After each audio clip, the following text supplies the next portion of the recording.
They say money can hide the truth. For Sarah, it didn't just hide the truth, it hid a monster she had slept beside for 7 years. But as she lay on that cold, rain-slicked tarmac, feeling the sharp pressure of a stiletto heel against her pregnant stomach, she wasn't praying for mercy or begging for her life. She was looking past the woman over her, past the husband who had betrayed her, and straight into the gray, swirling clouds above. She was counting the seconds until the deafening roar of the engines overhead drowned out the sound of her own breathing. Just as the shadow of a massive, unidentified black jet, a craft triple the size of any standard private plane, descended through the fog like a vengeful god, the world realized that the woman on the ground was never the victim they thought she was. What happens when a man who owns everything discovers he actually owns nothing? Most stories of betrayal end in a courtroom or a quiet divorce settlement, but this is not one of those stories. This is a chronicle of a calculated decade-long deception that reached its breaking point on a private airfield in Virginia. We are going to look at the life of Julian Vane, a man the media dubbed the first trillionaire, and his wife, Sarah, a woman who seemed to appear from thin air with no past and no family. For years, the world watched their golden life through the lens of paparazzi cameras, never realizing that the soft-spoken woman by his side was the only thing keeping his empire from crumbling into ash. Before we go any further into the mechanics of this high-stakes collapse, let us know in the comments where you're watching from. We'd love to hear from you. And don't forget to hit that subscribe button so you never miss any of our upcoming videos. The story of Julian and Sarah began in a way that felt almost too perfect, a classic tale of a powerful man sweeping a humble woman off her feet. Julian was the architect of a global defense and technology conglomerate, a man whose influence reached into the halls of every major government. Sarah was presented to the public as a quiet philanthropist, an orphan from a small town in the Midwest who had captured the heart of the world's most eligible bachelor. They were the ultimate power couple, the faces of modern success and matrimonial bliss. However, the facade began to crack when Julian met Isabella, a ruthless socialite who craved the power Julian wielded. Isabella wasn't content with being a secret. She wanted Sarah's life, her title, and her husband's legacy. She convinced Julian that Sarah was a liability, a boring relic of his past that was holding him back from true greatness. Julian, blinded by his own ego and the thrill of Isabella's ambition, began to treat his pregnant wife like a stranger in her own home. He stopped coming back for dinner, he cut off her access to their shared accounts, and he eventually stopped acknowledging the child she was carrying altogether. He believed he was the king of his domain, and that Sarah was merely a guest he could evict at his own convenience. The tension reached its peak on the night of the Vane Global Gala. In front of the world's elite, Julian didn't just ignore Sarah, he publicly introduced Isabella as his new partner in both business and life.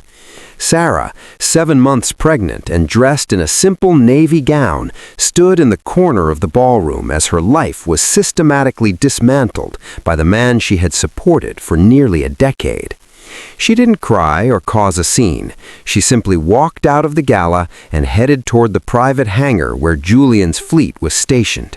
She knew Julian would follow, driven by his need to have the last word and his desire to finally break her spirit in the one place he felt most powerful. When Julian and Isabella arrived at the hangar, the air was thick with the scent of jet fuel and impending rain. Julian didn't offer an apology. Instead, he handed Sarah a stack of divorce papers that stripped her of everything, including custody rights. Isabella, emboldened by Julian's cruelty, pushed Sarah to the ground, mocking her for being a nobody who had overstayed her welcome in a world she didn't belong to. It was at that moment, as the heel of Isabella's shoe pressed into Sarah's dress, that the hum of a distant engine began to vibrate in the ground. It wasn't one of Julian's planes. It was something much larger, much faster, and it carried the one thing Julian Vane had forgotten existed, the real power of the Sterling family. As the shadow of the massive black jet eclipsed the hangar's floodlights, the ground beneath Julian Vane's feet began to tremble with a frequency he didn't recognize. This wasn't the light, high-pitched whine of a corporate jet. It was the low, rhythmic thrum of military-grade turbines, the kind of sound that belonged to a floating fortress. Julian looked up, his hand shielding his eyes from the blinding strobe lights of the descending craft, while Isabella stumbled back, her heel finally releasing the pressure on Sarah's stomach. The silence that followed the engine's shutdown was heavier than the noise that preceded it. For the first time in his life, Julian Vane, a man who believed he held the strings of global commerce, felt a cold prickle of insignificance. He watched in stunned silence as the pressurized cabin door hissed open and a gold-plated staircase descended with mechanical precision toward the oil-stained pavement. Out of the mist walked two women who shared Sarah's high cheekbones and piercing slate-gray eyes, but carried none of her quiet patience. The first was Eleanor, dressed in a charcoal power suit that seemed to absorb the light around it. In the circles Julian desperately tried to enter, Eleanor was known as the Iron Gavel, the woman who sat on international tribunals and decided which nations were allowed to default on their debts. Behind her walked Sloane, a woman whose presence was even more jarring. She wore a tactical trench coat, her hair pulled back in a severe knot, and she moved with the lethal grace of someone who had spent her life in shadows and war rooms. These were the Sterling sisters, the true architects of the wealth that Julian had only been borrowing. They didn't look at Julian. They walked straight to Sarah, who was now standing, wiping the rain and grime from her dress with a calmness that terrified her husband. Julian tried to find his voice, his ego struggling to reassert itself even as his world began to tilt. He demanded to know who these women were and why they were trespassing on his private property. Eleanor finally turned her gaze toward him, and for a moment Julian felt as though he were being examined by a scientist looking at a particularly dull specimen under a microscope. She didn't raise her voice. She simply held up a tablet that showed the live ticker of Vane Global. In the 3 minutes since the jet had entered the airspace, Julian's net worth had evaporated by 40%. It wasn't a market crash. It was a coordinated withdrawal. Every major creditor, every primary stakeholder, and every government contract Julian held was being systematically liquidated by the Sterling family. They weren't just taking his company, they were erasing his legacy before he could even finish his next breath. Isabella, sensing the shift in power, tried to play the victim, claiming Sarah had attacked her first. Sloane stepped forward, her expression unchanging, and produced a small high-definition recording device. It had captured everything: the kick, the insults, the confession of Julian's conspiracy to frame Sarah for insanity. Sloane leaned in close to Isabella, her voice a low, dangerous velvet, informing her that by the time the sun rose, every social club, every luxury brand, and every bank in the Western Hemisphere would have Isabella's name on a permanent blacklist. The Sterlings didn't use guns to destroy people. They used the very fabric of society to make them invisible. They were going to ensure that Isabella and Julian became ghosts in a world they once thought they ruled, left with nothing but the clothes on their backs and the bitter memory of their own arrogance. Sarah finally spoke, her voice steady and devoid of the pain she had shown moments before. She looked at Julian, the father of the child she was carrying, and told him the truth he had been too blind to see. She had never been an orphan, and she had never needed his protection. She had married him because she believed he was a man of vision who could be trusted with the Sterling's expansion into the defense sector. The last 7 years had been a test, a long, patient evaluation of his character. He had failed it the moment he prioritized his own vanity over the family he was building. As she turned to walk toward the $10 billion jet, she told him that the divorce papers he had handed her were now worthless because as of 5 minutes ago, the company that had drafted them was owned by her sisters. The final realization for Julian wasn't the loss of his money, but the loss of the only real power he ever had, access to a world he never truly understood. He watched as his wife, the woman he thought he had broken, climbed the stairs of the black jet without looking back. The engines roared to life again, blowing the rain into Julian and Isabella's faces, leaving them shivering on the tarmac of a hangar they no longer owned. The trillionaire was now a man with a mountain of debt and a reputation that had been incinerated in a single hour. As the jet disappeared into the clouds, heading toward a private island Julian couldn't find on a map, he was left with a haunting question. How many other nobodies in the world were actually giants hiding in plain sight? The immediate aftermath of the Sterling sisters' departure was a silence more deafening than the jet engines. Julian and Isabella stood on the tarmac of an airport that had already been stripped of its elite status, their smartphones buzzing incessantly with notifications of a total financial collapse.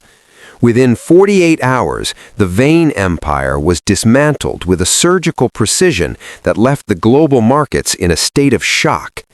Julian's creditors, once his closest allies, became his most aggressive hunters, clawing back every asset from his Manhattan penthouse to his vintage car collection.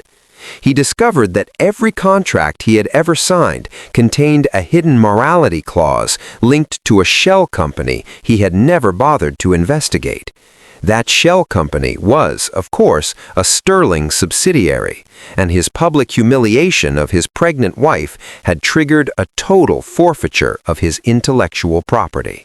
While Julian was being evicted from his life, Sarah was resting in a medical suite aboard the Sterling family's private island, a place that existed on no public map and was protected by the most advanced security protocols on the planet. 2 months later, she gave birth to twins, a boy and a girl, who were born not into the volatile world of a trillionaire's ego, but into the stable, ancient legacy of the Sterling name. The children were never given the surname Vane.